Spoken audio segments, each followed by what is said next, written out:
welcome to a new edition of our program Africa Today, and today we are going to review some reports from the African continent and the 42nd meeting of NEPAD, the African Union's Development Agency's new partnership for African development. NEPAD was held on Monday with discussions focusing on establishing the African Development Fund. The meeting also discussed a 10-year plan for implementing 2063 development agenda. Here is the full story.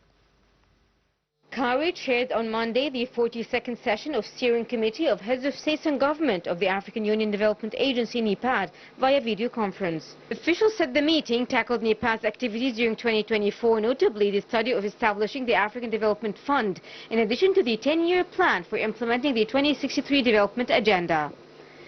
The session focused on means to overcome challenges facing the continent's development, including high rates of poverty and unemployment, as well as food security, water and energy resources. The spokesman said the meeting also tackled continental efforts to develop infrastructure, educational and health systems, and address means of fostering cooperation among the African countries.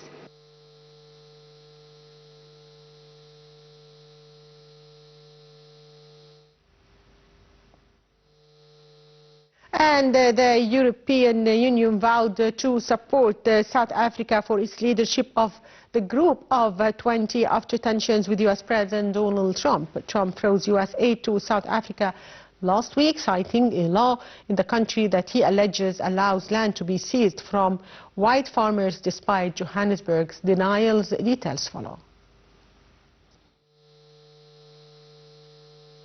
The European Union offered Monday its full support to South Africa's leadership of the Group of 20 before this month's talks in Johannesburg, after the country's spat with U.S. President Donald Trump. Trump froze U.S. aid to South Africa last week, citing a law in the country that he alleges allows land to be seized from white farmers, despite Johannesburg's denials. One of Trump's allies is South African-born billionaire Elon Musk, who has accused South African President Cyril Ramaphosa's government of having openly racist ownership laws. South Africa will host G20 talks of foreign ministers in Johannesburg on February 20 to 21, which U.S. Secretary of State Marco Rubio has said he will skip, accusing the host government of having an anti-American agenda. European Council Chief Antonio Costa spoke to Ramaphosa by phone and gave the EU's support to South Africa ahead of the talks. Costa posted on X that during his phone call with President Cyril Ramaphosa, he highlighted the EU's commitment to deepen ties with South Africa as a reliable and predictable partner. He expressed the EU's full support to South Africa's leadership of G20 and its ambition to strengthen multilateral cooperation and the pact for the future to address the most pressing global issues. There will be a meeting between the EU and South Africa on March 13.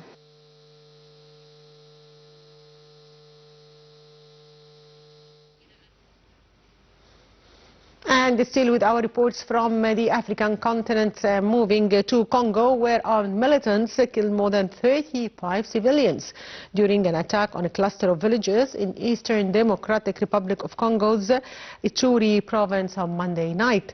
A village chief reported the incident Tuesday. More in the coming report.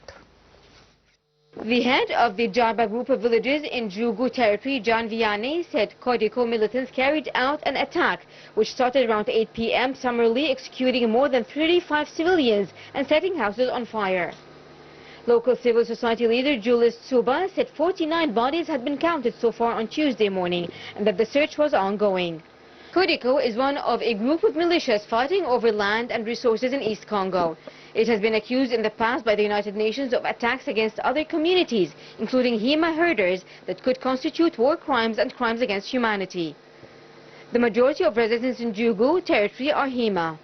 Witnesses said Congolese soldiers and UN peacekeepers stationed around 3 kilometers did not intervene. Congo's army and the UN peacekeeping mission in Congo, MONUSCO, did not immediately respond to requests for comment. Analysts say the deadly march by Rwanda-backed rebels across eastern Congo could widen into regional conflict, drawing in even more countries. The M23 rebels' capture of the city of Goma last month and the reported advance on another provincial capital have drawn in concerned countries from East and Southern Africa. A joint meeting of leaders from those regions over the weekend offered no strong proposals for ending the fighting, beyond urging talks and an immediate ceasefire. Congolese President Felix Tshisekedi had sought the help of allies in the region and beyond when the M23 rebels resurfaced at the end of 2021.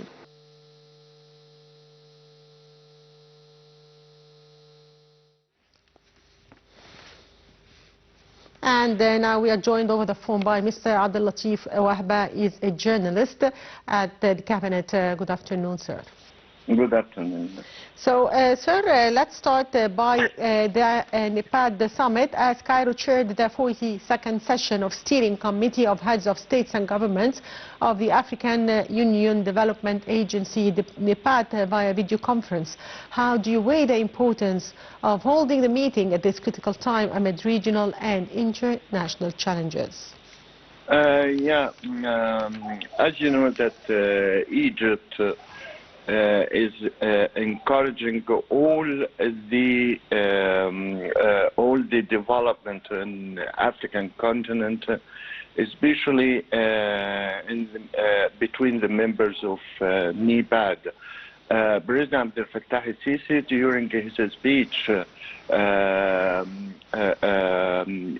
with the African leader, they discussed or focused on the progress of the visibility and also visibility studies of all sustainable development in African nations. As you know that Egypt is trying to encourage the development of on all different sectors in African countries, especially the main infrastructures, power, energy, health, education, and so on. And at the same time, as you know, that Egypt, during this round of NEPAD 42, they called for the international society to support the African nations in improving their societies and improving their social, the people social life, and at the same time to improve the main services presented to the African people, especially in agriculture, in industry, and so on. Yes. And at the same time, Egypt encouraged the new movement for power energy, clean power energy, in this times, according to the resolutions of the international summits of COP 27 and 28. Sir, the meeting discussed establishing the African Development Fund, and how would you comment on the importance of establishing this fund? Egypt is the main leaders for these initiatives, as you know, and Egypt at the same time established a new fund in Ministry of Foreign Affairs. This is, of course, to help the African countries, especially in social life and infrastructures, improving structures and so on. And at the same time, as you know, that the Egyptian companies working in African states are doing its efforts to modernize some of the infrastructures, especially roads, agriculture, industry, and so on. We have many different companies working in African states, especially in electricity, in constructions and building and so on. Attainable is the 10-year plan for implementing the 2063 development agenda, which is being discussed amid new challenges. This is, of course, the African states are facing more challenges in the coming years, especially as you know that they put a plan for the African states during from time to time, maybe a short plan or a longer-term plan, and so on. This is, of course, to make the African continent in the same movement of the international society concerning progress, development, and so on. So, sir, also threats to the black continent development, including high rates of poverty and unemployment, as well as food security, water and energy resources, topped the agenda of the talks. How would you list steps to finding a solution to the continent's development challenges? As you know that there is a cooperation between the African states just now, and this cooperation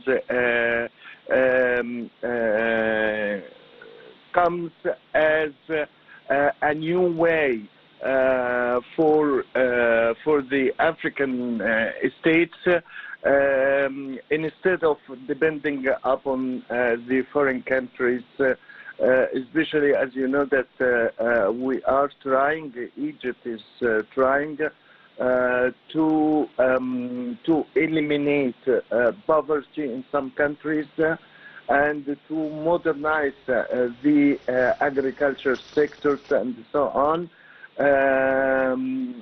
This is, of course, as you know, that many of the African states are still importing their foods from outside. So it is important for them to cooperate and to increase exchange of trade between the African states, and to provide themselves with the raw materials and commodities and foods and so on. Sir, the African Union Summit is to convene on February 15th to 16th in Addis Ababa, Ethiopia. What issues do you expect to feature high on the summit's agenda? I think the most important point is how to face the new challenges in the African continent, especially in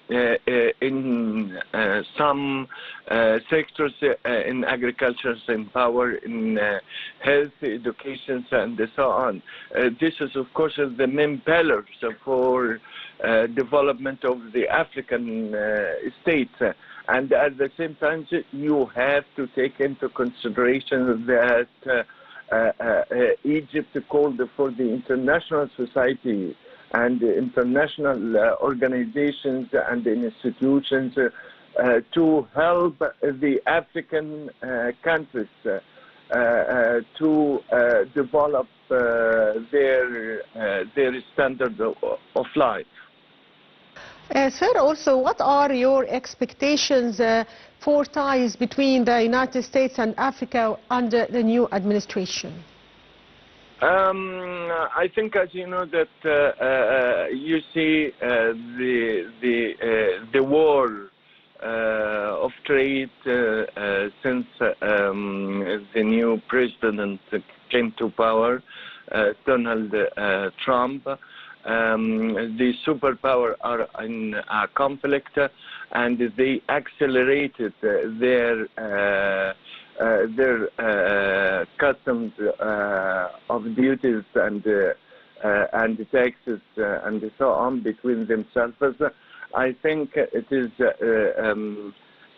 we have to deal with this a conflict or with this war, trade war, as an advantage for the African countries to cooperate between them, to exchange, to increase the exchange of trade between the African countries, and at the same time to keep attention for their natural resources.